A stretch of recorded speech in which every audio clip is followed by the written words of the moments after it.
आपने वो कहावत तो सुनी होगी, 900 चूहे खाकर बिल्ली हज को चली।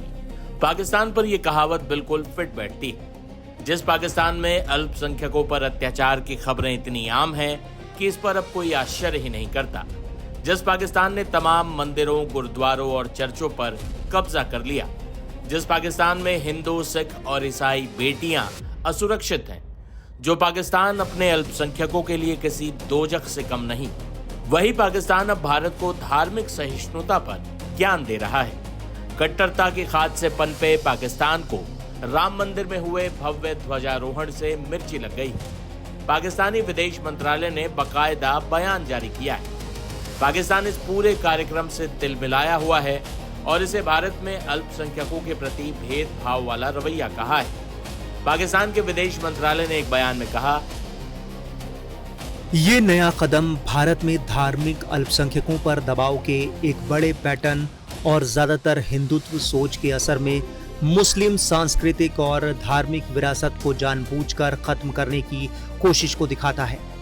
कई दूसरी ऐतिहासिक मस्जिदें अब बेअदबी या गिराए जाने के ऐसे ही खतरों का सामना कर रही हैं, जबकि भारतीय मुसलमान लगातार बढ़ते सामाजिक, आर्थिक और राजनीतिक हाशिए पर धकेले जाने का सामना कर रहे हैं।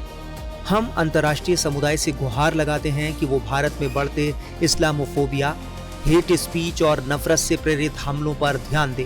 हम भारत सरकार से अपील करते हैं कि वो मुसलमानों समेत सभी धार्मिक समुदायों की सुरक्षा सुनिश्चित करके और अंतर्राष्ट्रीय मानवाधिकार की जिम्मेदारियों के अनुसार उनके पूजा स्थलों की रक्षा करके अपनी जिम्मेदारियों को निभाएं। बता दें कि भारत में जहां मुस्लिमों की आबादी लगातार बढ़ी है, पाकिस्तान के मुकाबले भारत में तमाम अल्पसंख्यक कहीं बेहतर स्थिति में है। लेकिन जो पाकिस्तान अपना घर नहीं संभाल पा रहा, उसे राम मंदिर में भव्य ध्वजारोहण देखकर मिर्ची लगी। तो जाते जाते पाकिस्तान के जख्मों को थोड़ा और कुरेदते हुए आपको पीएम मोदी के राम मंदिर के ध्वजारोहण के अवसर पर दिए गए संबोधन के साथ छोड़े जाते हैं। साथियों, अपनी विरासत पर गर्व के साथ साथ एक और बात भी महत्वपूर्ण है, और वो है गुलामी की मानसिकता से पूरी तरह मुक्ति। आज से 190 साल पहले 190 साल पहले साल 1835 में 1835 में मैकाले नाम के एक अंग्रेज ने भारत को अपनी जड़ों से उखाड़ने के बीज बोए थे। मैकाले ने भारत में मानसिक गुलामी की नींव रखी थी।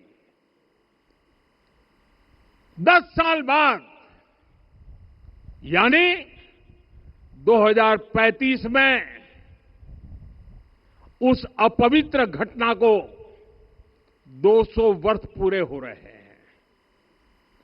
कुछ दिन पहले मैंने एक कार्यक्रम में आग्रह किया था कि हमें आने वाले 10 वर्षों तक उस 10 वर्षों का लक्ष्य लेकर चलना है कि भारत को गुलामी की मानसिकता से मुक्त करके रहेंगे।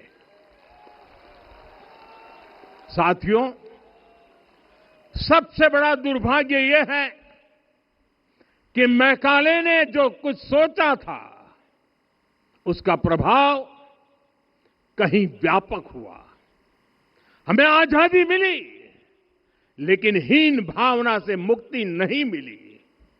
हमारे यहां एक विकार आ गया कि विदेश की हर चीज, हर व्यवस्था अच्छी है और जो हमारी अपनी चीजें हैं उनमें खोट ही खोट है। साथियों, गुलामी की यही मानसिकता है जिसने लगातार यह स्थापित किया। हमने विदेशों से लोकतंत्र लिया। कहा गया कि हमारा संविधान भी विदेश से प्रेरित है, जबकि सच ये है कि भारत लोकतंत्र की जननी है, मदर ऑफ डेमोक्रेसी है। लोकतंत्र हमारे डीएनए में है। साथियों, अगर आप तमिलनाडु जाएंगे तो तमिलनाडु के उत्तरी हिस्से में उत्तिर मेरूर गांव है। वहां हजारों वर्ष पहले का एक शिलालेख है। उसमें बताया गया है कि उस कालखंड में भी कैसे लोकतांत्रिक तरीके से शासन व्यवस्था चलती थी, लोग कैसे सरकार चुनते थे। लेकिन हमारे यहां तो मैग्ना कार्टा की प्रशंसा का ही चलन रहा। हमारे यहां भगवान बसवन्ना, उनके अनुभव मंटपा की जानकारी भी सीमित रखी गई। अनुभव मंटपा यानी जहां सामाजिक, धार्मिक और आर्थिक विषयों पर सार्वजनिक बहस होती थी, जहां सामूहिक सहमति से निर्णय लिए जाते थे। लेकिन गुलामी की मानसिकता के कारण इस भारत की कितनी ही पीढ़ियों को इस जानकारी से भी वंचित रखा गया।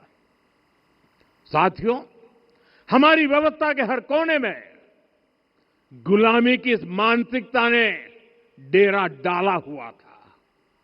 अब याद करिए, भारतीय नौसेना का ध्वज सदियों तक उस ध्वज पर ऐसे प्रतीक बने रहे जिनका हमारी सभ्यता, हमारी शक्ति, हमारी विरासत से कोई संबंध नहीं था। अब हमने नौसेना के ध्वज से गुलामी के हर प्रतीक को हटाया है। हमने छत्रपति शिवाजी महाराज की विरासत को स्थापित किया है। और ये सिर्फ एक डिजाइन में बदलाव नहीं हुआ, ये मानसिकता बदलने का क्षण था। ये वो घोषणा थी कि भारत अब अपनी शक्ति अपने प्रतीकों से परिभाषित करेगा, न कि किसी और की विरासत से। और साथियों, यही परिवर्तन आज अयोध्या में भी दिख रहा है। साथियों, ये गुलामी की मानसिकता ही है जिसने इतने वर्षों तक रामत्व को नकारा है। भगवान राम अपने आप में एक वैल्यू सिस्टम है। ओरछा के राजा राम से लेकर रामेश्वरम के भक्त राम तक और शबरी के प्रभु राम से लेकर मिथिला के पाहुन राम जी तक, भारत के हर घर में, हर भारतीय के मन में और भारतवर्ष के हर कण कण में राम है। लेकिन गुलामी की मानसिकता इतनी हावी हो गई कि प्रभु राम को भी काल्पनिक घोषित किया जाने लगा। साथियों, अगर हम ठान लें अगले 10 साल में मानसिक गुलामी से पूरी तरह मुक्ति पा लेंगे, और तब जाकर के ऐसी ज्वाला प्रज्वलित होगी, ऐसा आत्मविश्वास बढ़ेगा कि 2047 तक विकसित भारत का सपना पूरा होने से भारत को कोई रोक नहीं पाएगा। आने वाले 1000 वर्ष के लिए भारत की नींव तभी सशक्त होगी जब मैकाले की गुलामी के प्रोजेक्ट को हम अगले 10 साल में पूरी तरह ध्वस्त करके दिखा देंगे।